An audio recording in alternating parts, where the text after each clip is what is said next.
We continue our offseason episodes with another player feature as we break down Kings defenseman Sean Durzi. That and more on this edition of Locked On LA Kings. You are Locked On Kings, your daily podcast on the Los Angeles Kings. Part of the Locked On Podcast Network, your team every day.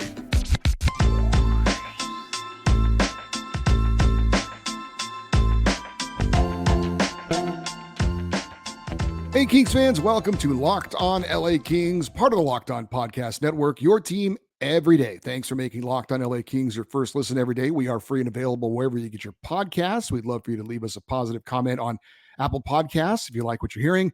And we're also on YouTube. Please like and subscribe if you're enjoying this content. I'm Eddie Garcia, your host of Locked On LA Kings. I've worked in sports media for the past 30 years, 20 plus years at the Fox Sports Radio Network. I'm also co-host of the Puck Podcast.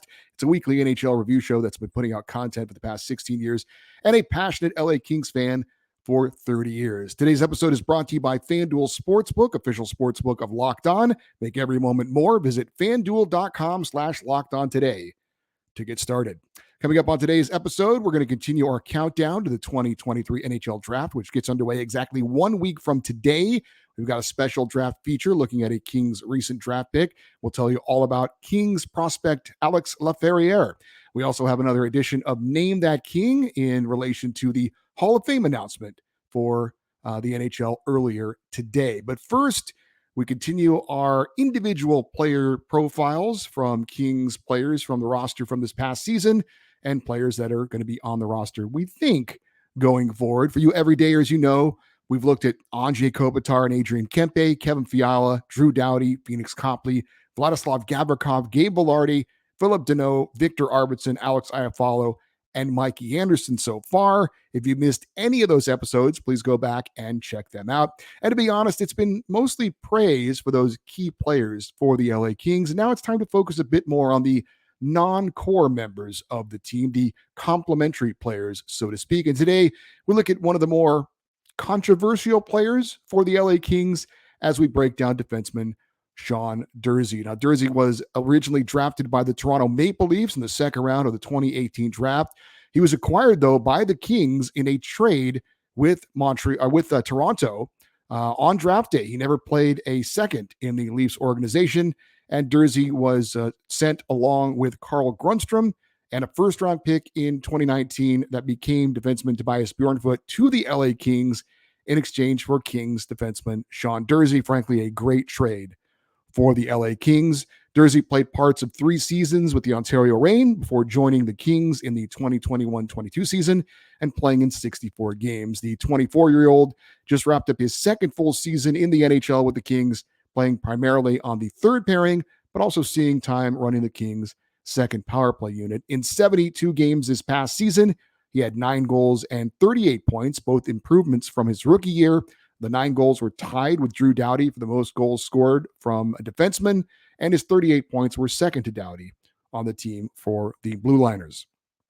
Let us hear from Sean Durzi, sort of, as far as what he had to say in the team's exit interview the day after the season ended, following the first-round playoff loss to the Oilers.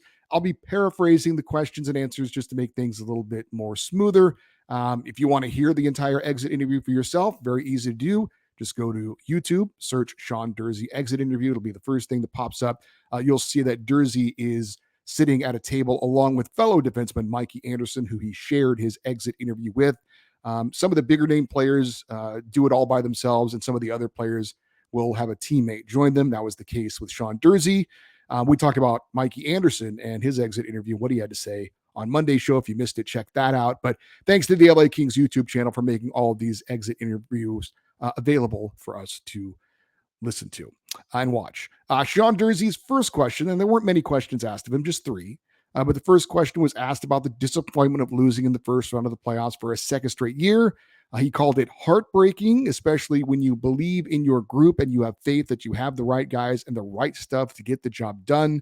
But he said that they have to learn and move on. Durzi was asked about the positives to possibly take away from the season and the playoffs. He said that you have to figure out what to take away and learn from it and move forward, and that they had already started to do that and process that one day after the season had ended. The final question for Sean Durzi was about the things he had to do this past season and in the different roles he was asked to play and what he learned from it.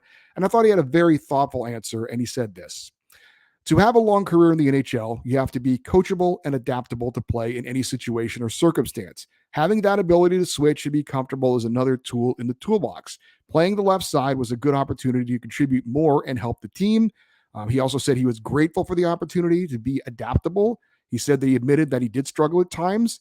He said that it was not the easiest situation, but that he was proud that he accepted the challenge and did the best he could. He said he's not making any excuses, and he said that he had learned a lot. I thought that answer to the last question was pretty impressive. He's still a young guy, but I thought he was very sincere. Some guys in these interviews, they just kind of say what they think you want to hear. But I thought he was really being very honest about this past season. And I really get the feeling Sean Durzi is a guy who really cares a lot about his team and his teammates. And he's one of those guys who is really sincere about putting the team first and his personal goals or his personal stats kind of second. I think he's really legitimate when he says that kind of thing. Now, Sean Durzi is a talented offensive defenseman, but he still has room to grow. He's a good skater. He's got a good shot, good hands. I think he's a decent passer. He isn't afraid to be physical when called to do so. Not that that's really a huge part of his game, but it's not something he necessarily shies away from either. He has shown the willingness to even drop the gloves if necessary to stick up for a teammate, which I think goes along with his commitment to being a good teammate. I think he's a good competitor, and I think sometimes maybe he tries a bit too hard, but that is a good quality to have, that he does have a passion and a desire to do well. Probably his best quality, as he mentioned in his last answer to that question, is his versatility. Now, he can play on the left or the right side defensively. He is a pretty good quarterback on the power play, has some creativity and skill in getting into areas to be able to get his shot off from the point. That said, the issues with Sean Durzi are mostly between his ears. Now, to be clear, I'm not suggesting that he's not a smart guy. I think he is a smart guy. But I think at times his decision-making, you have to say, has been questionable. Now, he's made some big mistakes in key moments and on occasion literally cost the Kings a chance to win a game. Most notably, the Vegas game from last season certainly stands out, where he committed a terrible turnover late in the game that led directly to the Vegas Golden Knights scoring a goal, and then they eventually went on to win that game. Now, I think Durzi has learned, sometimes at his own expense, that sometimes the easy play or the obvious play is the right play. You don't have to make an impact play every time you touch the puck. It's great to want to make something happen. It's great to want to do something positive to help the team, but sometimes you have to learn to fight for another shift. Sometimes you just dump the puck in so you can get a line change when needed. Sometimes basic things are the right things to do. And I think sometimes, like I said, I think he tries a little bit too hard sometimes. Feels like he has to make some sort of a major play every time he has the puck on his net or on his stick. And sometimes he just overthinks it. Sometimes just holding onto the puck is the right thing to do. You don't have to pass it in a certain amount of time. It was interesting on that play against Vegas. If you remember, he held it for like 10 seconds behind his own net. And then it was almost like he said, well, I've got to do something with it. And so I'll just pass it up the middle, have it intercepted, and turn it into a goal. No, hold onto the puck as long as you have to until you need to make a decision or there's an obvious play to be made. I like to quote the legendary UCLA basketball coach, John Wooden, because he had a quote that I liked where he said, "Be quick, but don't hurry." I think sometimes Sean Durzi hurries too much. Now, playing in the NHL is very difficult. You have to make split-second decisions, and sometimes the only way you can learn that those decisions are right and wrong is by making mistakes. Unfortunately for Sean Durzi, some of his mistakes have been really in the spotlight because they've been in key moments, in key situations. And it seems like when he does make a big mistake, it turns into a goal. So he has, I think, in his own words, learned a lot from this past season. And hopefully we see a more experienced Sean Durzi going forward for the LA Kings, making better decisions in key moments going forward, if in fact he is still a member of the LA Kings. Now, I think eventually Sean Durzi, who I think is still growing, can become a good second pairing defenseman. I think he could turn into a guy who runs your number one power play unit. But will that be with the Kings? Probably not. Now, Durzi's name has come up a lot in trade rumors, and for obvious reasons. It's not because he's not any good. It's because he does have trade value. And he is a player that I think other teams would be interested in because of his age, because of his versatility, because of his offensive upside. I think that he can, like I said, he can quarterback a power play, and he's got room to get better. He's not a finished product at this point. Now, for the Kings, as you probably well know, there is depth on the right side defensively. You've got Brandt Clark, you've got Jordan Spence, and that makes Durzi likely expendable. Durzi is signed for this coming season. He's going to make $1.7 million. He's going to be a restricted free agent with arbitration rights after next season. And basically, because of his versatility, there's a chance the Kings might want to hold on to him because he can play on the left or the right side. Maybe you play him on the left side and you have Brandt Clark or Jordan Spence on the right side. But do you really want two offensive defensemen on the same pairing? It's not typically what you see, right? You see Mikey Anderson and Drew Doughty together. It's an offensive guy paired with a defensive guy. I think because of that, do you really want two players kind of playing the same style on the same pairing? It makes more sense to me to have a Brandt Clark or Jordan Spence teamed up with a guy like a Tobias Bjornfoot, for example. Now, you could put Sean Durzi on the other side, and it wouldn't be, I guess, the worst thing in the world, but it's just not something you see typically because you only have one puck, right? You've got two good offensive defensemen. I'm not saying you're wasting them by playing them together, but it's just not something you see very often. It doesn't make a ton of sense. So I don't know that that's what the Kings will be looking to do.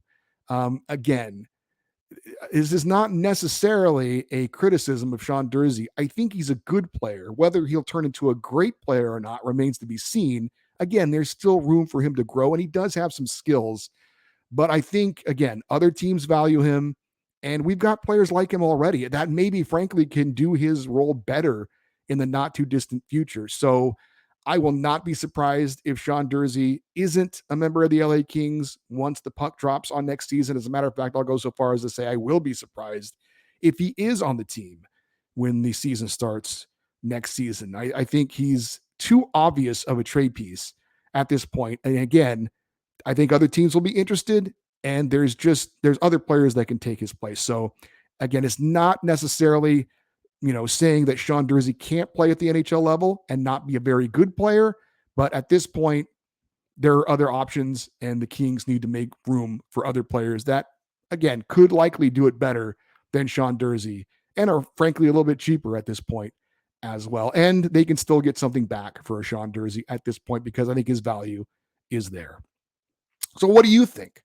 Let me know. We've got a Friday feedback show coming up. You can post your comments on the YouTube episodes or send an email as well. Do you think Sean Durzi should be on the Kings next season, or is there just too many better options to go out and get other pieces the Kings need by including Sean Durzi in some sort of a trade? Up next, we will look at Kings prospect Alex Laferriere. That's next on Locked On LA Kings, your team every day.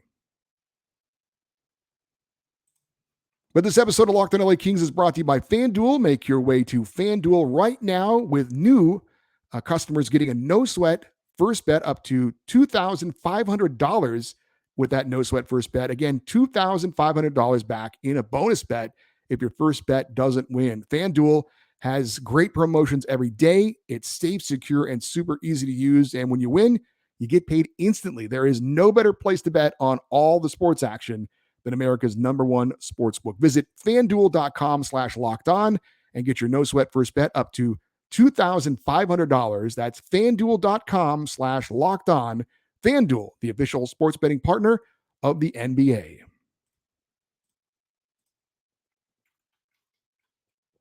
We are 1 week away from the 2023 NHL draft. Now, the Kings do not have a first round pick, so unless they make a trade between now and then to get back into the first round, day one of the draft won't be too eventful for Kings fans. But the Kings do have second, third, fourth, fifth, and sixth round picks, and currently no seventh round pick. We are going to have an NHL draft special preview coming up with a special interview on next week's show. Looking forward to that. And we have a request in to talk to LA Kings longtime director of amateur scouting, Mark Yannetti, sometime after the draft to have him join us and talk about the specifics of the players that the Kings will select in this year's draft. But that's for another time.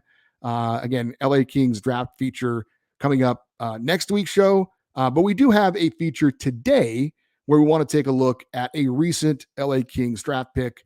And today we're going to look at forward Alex Laferriere, as the Kings development camp is just 2 weeks away from today. As for Laferriere, he's a right winger selected in the third round of the 2020 NHL draft with the 83rd overall pick. Since then, he completed 2 years at Harvard University and signed a 3-year entry-level contract in April that runs through the 2024-25 season with an average annual value of $875,000. Now, Laferriere, played 4 games with the Ontario Reign last season, and the 21-year-old New Jersey native saw some time on the Reign's top line. In his final college season, he had 21 goals and 42 points in 34 games. He led Harvard, one of college hockey's top programs, in goal scoring. He also was third on the team in assists with 21. He increased his production by 7 goals and 11 points from his freshman year and finished his college career with 35 goals and 73 points in 69 career games. Because Laferriere went to college, he is ahead of the curve in some ways than prospects that are taken out of junior hockey. He's actually older than Quentin Byfield, for example, but his experience in college should mean a shorter time to be NHL ready, and perhaps only need a year or 2 at the AHL level. Even though he will have less professional experience than some other players, he is kind of ahead of the curve in some respects as well because of his age and because he did play a high level of college hockey. He's 6'1", 180 pounds.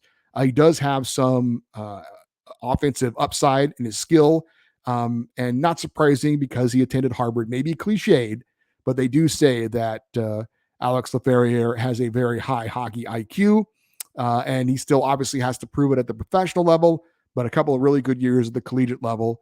If you can translate that over into the AHL, he's a guy the Kings may be interested in having at the NHL level here in the not too distant future. One interesting note on Laferriere is that he did play with the Reign last season, as I mentioned, and that did burn the first year of his 3-year entry-level contract. So he's under contract with the Kings for 2 more seasons. This was done at Laferriere's request. So he basically has 2 years to prove it that he can be an NHL caliber player before he has to renegotiate a contract. And again, that was at his request, and the Kings granted that request. So we are expected to see Laferriere at the Kings development camp that I mentioned is coming up in 2 weeks from today. Also, rookie camp coming up after that.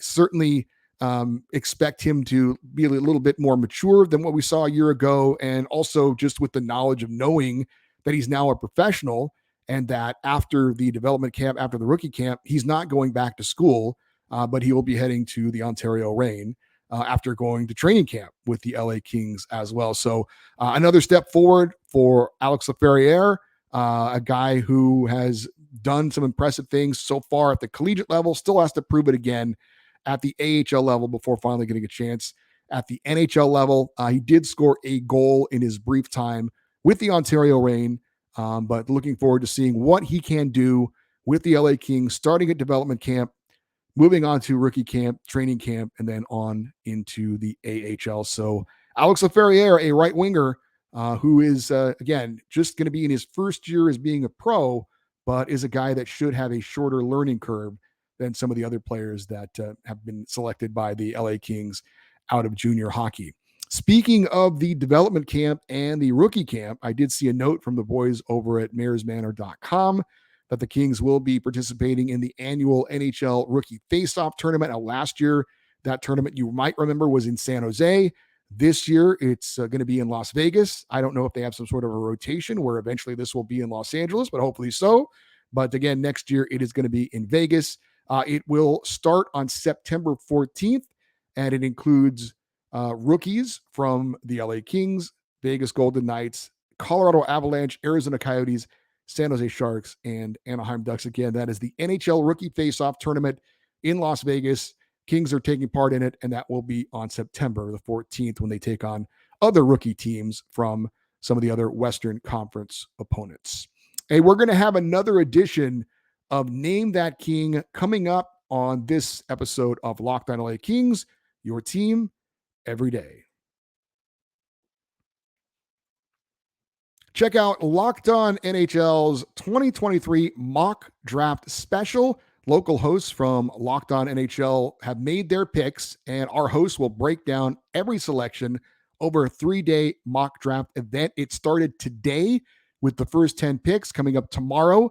They'll have part number 2 and then part 3 the day after. So highly encourage you to get ready for this year's NHL draft, to check out Locked On NHL's mock draft special, available on YouTube or your favorite podcast app.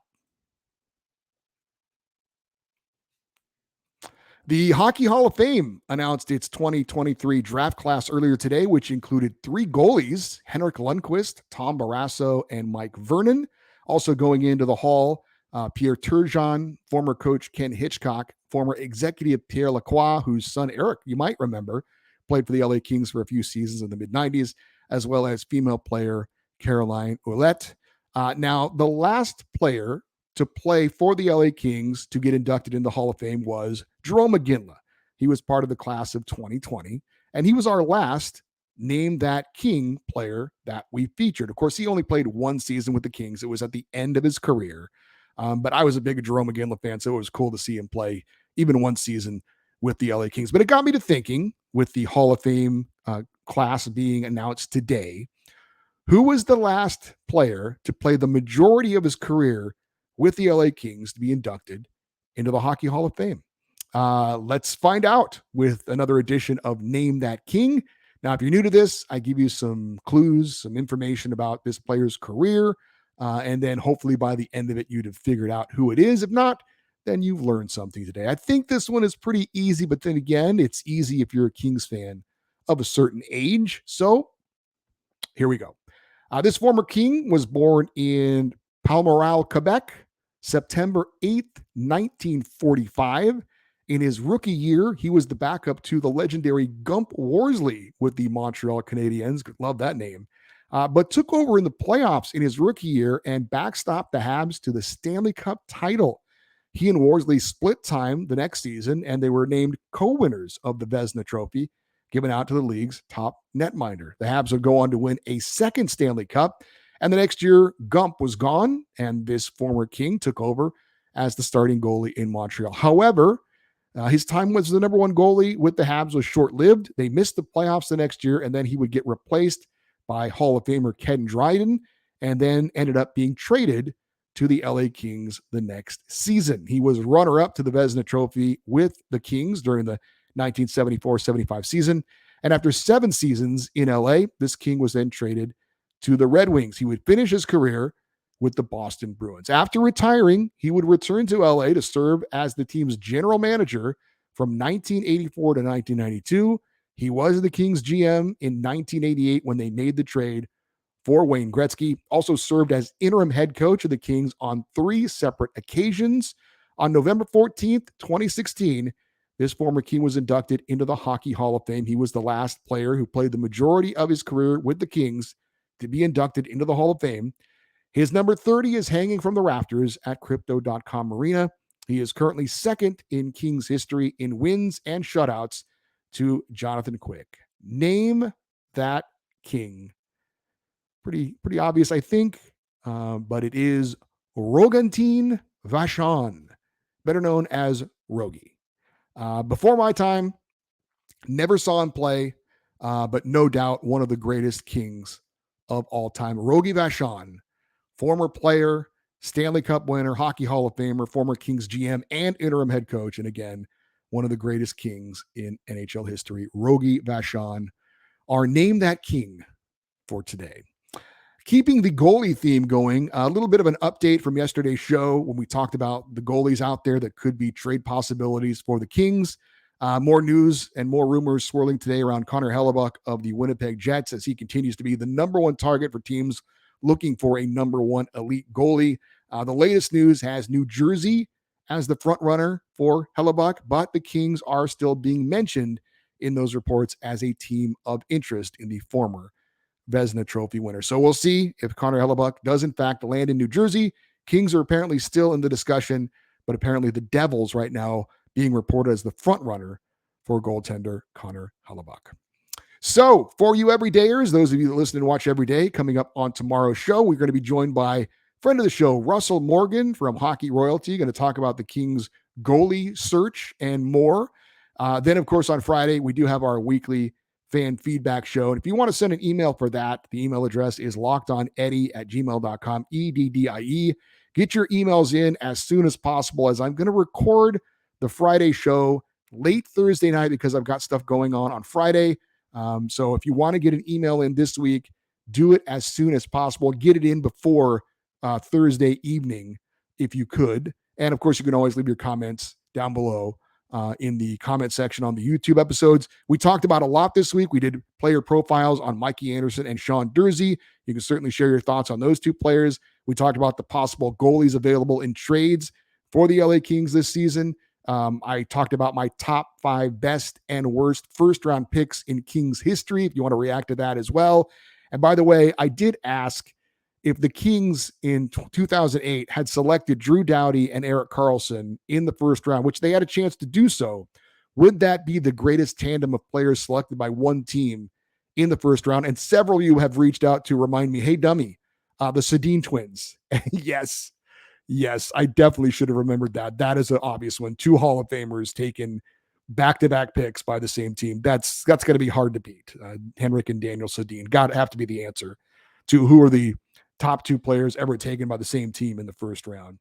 Of course, you can always, again, leave your comments on the YouTube episodes as well. Appreciate those comments, and I do read all of those comments. Hey, we'd love for you to stay interactive with this show while we're not recording shows, and that would mean follow us on Twitter and Instagram. We are at Locked On LA Kings. I'm Eddie Garcia. Thank you, as always, for listening and watching this episode of Locked On LA Kings, part of the Locked On Podcast Network.